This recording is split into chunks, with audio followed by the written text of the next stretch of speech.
श्री स्वामी समर्थ सर्वांना. स्वामींची एक सुंदर कथा दुर्लक्ष न करता एकदा नक्की ऐका. काही लोक स्वामी दर्शनासाठी आले. ब्रह्मचारी बुवांनी लखोबाला बाजारात गूळ आणण्यास सांगितले. लख्याने वाण्याच्या दुकानातून गूळ विकत घेतला.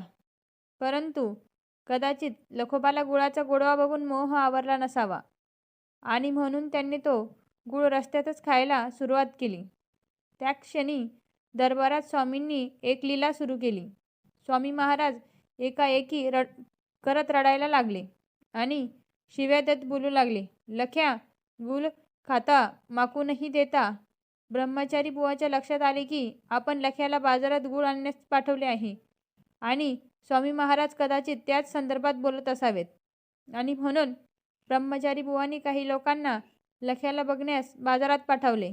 तर आश्चर्य दिसले की हे लखोबा महाशय खरोखर गूळ खात होते आणि स्वामींना तेथे बसून हे सर्व दिसले होते. तर भक्ताच्या प्रत्येक कृतीवरती स्वामींची नजर आहे याची प्रचिती सर्वांना आली.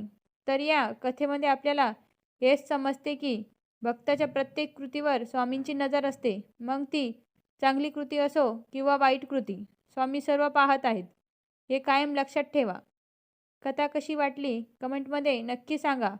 भेटूया पुढच्या कथेमध्ये. तोपर्यंत श्री स्वामी समर्थ. श्री गुरुदेव दत्त.